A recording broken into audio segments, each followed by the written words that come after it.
आइए जानते हैं आज के कुछ प्रमुख अंतर्राष्ट्रीय खबरों को, लेकिन उससे पहले एक नजर आज के हेडलाइंस पर। इस्तीफे के बाद स्वामी प्रसाद मौर्य ने फिर बढ़ाया सस्पेंस, कहा अभी सपा में शामिल नहीं, बताई रणनीति। कोविड के बढ़ते मामले के मद्देनजर पीएम मोदी मुख्यमंत्रियों के साथ कर सकते हैं बैठक। क्या फिर लॉकडाउन की तरफ बढ़ रही दिल्ली, सभी प्राइवेट ऑफिस बंद करने का आदेश, इन चीजों पर भी लगी पाबंदियां। यूपी विधानसभा चुनाव उम्मीदवारों को लेकर दिल्ली में भाजपा का मंथन, सीएम योगी और डिप्टी सीएम बैठक में शामिल। सोनू सूद की बहन की कांग्रेस में एंट्री से मचा बवाल, विधायक ने बागी होकर चुनाव लड़ने का किया ऐलान। प्रचार को निकली नहीं, अब मुकाबले से भी किनारा, मायावती और सतीश मिश्रा नहीं लड़ेंगे चुनाव। आईएसआई ने अफगानिस्तान में घुसकर मारा टीटीपी का मोस्ट वांटेड कमांडर। सोना चांदी की कीमतों में मामूली उछाल, कैरेट के हिसाब से जाने गोल्ड सिल्वर का लेटेस्ट रेट। बाहुबली के कटप्पा ने जीती कोविड-19 से जंग, अस्पताल से हुए डिस्चार्ज। और भारत को लगा चौथा झटका, अजिंक्य रहाणे 9 रन बनाकर लौटे पवेलियन। उत्तर प्रदेश विधानसभा चुनाव से पहले योगी मंत्रिमंडल से मंगलवार को इस्तीफा देने के बाद स्वामी प्रसाद मौर्य ने अपनी भविष्य की रणनीति पर फिलहाल सस्पेंस पैदा कर दिया।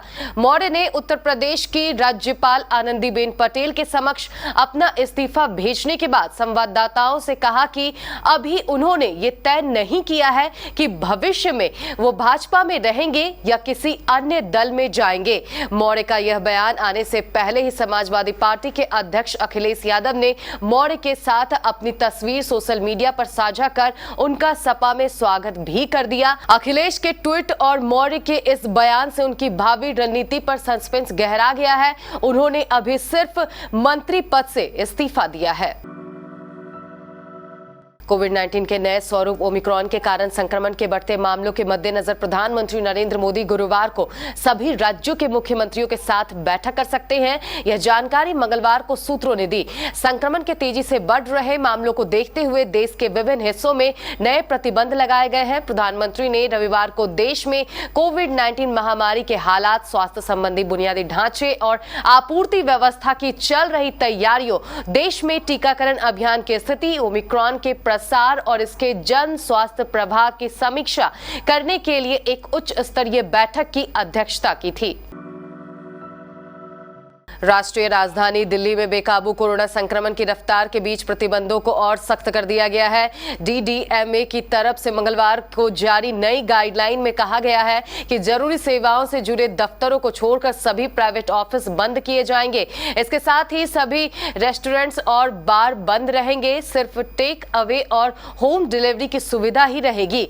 दिल्ली में कल हुई दिल्ली डिजास्टर मैनेजमेंट की अहम बैठक में लिए गए फैसलों पर डीडीएमए ने आज एक औपचारिक आदेश जारी कर दिया है। इस आदेश में लिखा गया है कि दिल्ली में अब सभी प्राइवेट दफ्तर भी बंद रहेंगे। सिर्फ जरूरी सेवाओं से जुड़े लोग ही दफ्तर जा सकेंगे। इस दौरान जिन लोगों को छूट दी गई है वो लोग अपने वैलिड आईडी कार्ड दिखाकर ही दफ्तर जा सकेंगे। यूपी में होने वाले विधानसभा चुनाव को लेकर भाजपा नेता दिल्ली में मंथन कर रहे हैं। विधानसभा चुनाव के लिए उम्मीदवारों पर चर्चा के लिए दिल्ली स्थित भाजपा मुख्यालय में कोर कमेटी की बैठक हो रही है। इस बैठक में शामिल होने के लिए यूपी के CM Yogi Adityanath, deputy CM Keshav Prasad Maurya के अलावा कई नेता पहुंच चुके हैं। इस बैठक में यूपी के भाजपा अध्यक्ष स्वतंत्र देव सिंह भी मौजूद हैं। अभिनेता सोनू सूद की बहन मालविका सूद को कांग्रेस ने पार्टी में शामिल कर लिया है। इसके साथ ही मालविका सूद को मोगा सीट से उतारने के प्लान ने पार्टी में कलह भी बढ़ा दी है। इस सीट से मौजूदा विधायक हरजोत कमल ने टिकट ना मिलने पर बागी होकर उतरने का ऐलान कर दिया है। उन्होंने कहा कि जब टिकट कटने पर चन्नी अलग होकर चुनाव लड़ सकते हैं तो फिर मैं क्यों नहीं ऐसा कर सकता। यही नहीं, सोमवार को मालविका सूद को एंट्री दिलाने के लिए मोगा पहुंचे चन्नी और सिद्धू को भी विरोध का सामना करना पड़ा। हरजोत कमल के समर्थकों ने सीएम चन्नी और नवजोत सिंह सिद्धू के खिलाफ नारेबाजी की। उत्तर प्रदेश की 4 बार सीएम बन चुकी मायावती अब तक चुनाव प्रचार के लिए बाहर नहीं निकली है।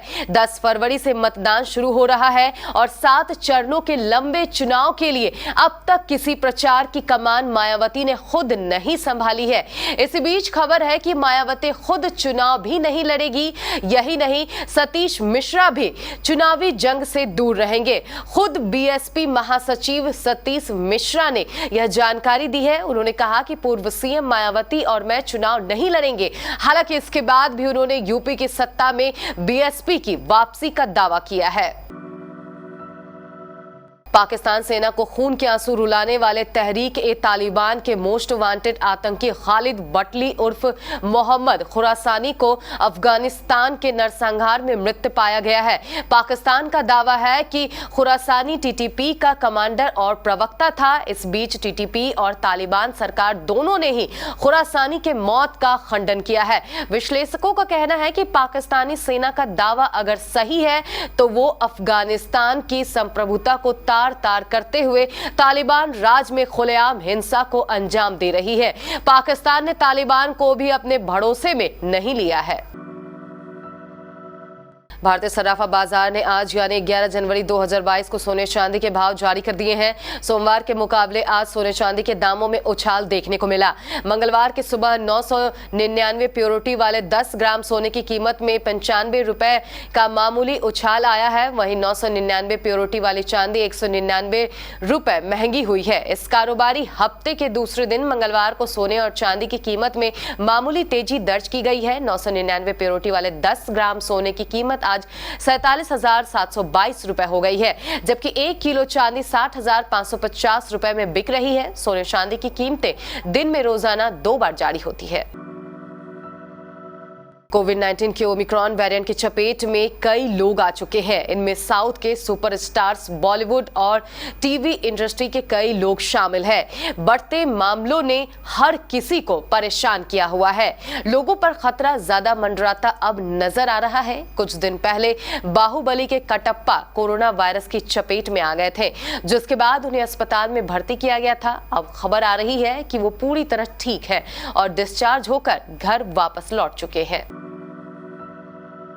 भारत और दक्षिण अफ्रीका के बीच तीसरा और निर्णायक टेस्ट मैच आज से केपटाउन के न्यूलैंड्स स्टेडियम में खेला जा रहा है। भारत ने इस मुकाबले में टॉस जीतकर पहले बल्लेबाजी करने का फैसला किया है। अंतिम टेस्ट में कप्तान विराट कोहली की वापसी हुई है। वहीं चोटिल मोहम्मद सिराज की जगह उमेश यादव को प्लेइंग 11 में मौका दिया गया है।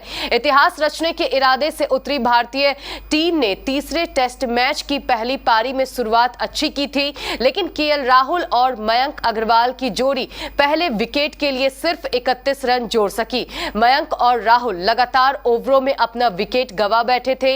लंच के बाद चेतेश्वर पुजारा 43 रन बनाकर पवेलियन लौटे। अजिंक्य रहाणे भी सिर्फ 12 गेंद खेल सके। उन्हें रवाडा ने कैच आउट कराया। रहाणे ने 9 रन बनाया। कप्तान विराट कोहली और ऋषभ पंत क्रीज पर मौजूद हैं। दोनों टीमों के बीच 3 मैचों की टेस्ट सीरीज फिलहाल 1-1 की बराबरी पर है। भारत के पास तीसरा टेस्ट जीतकर दक्षिण अफ्रीका में पहली बार टेस्ट सीरीज जीतने का मौका है।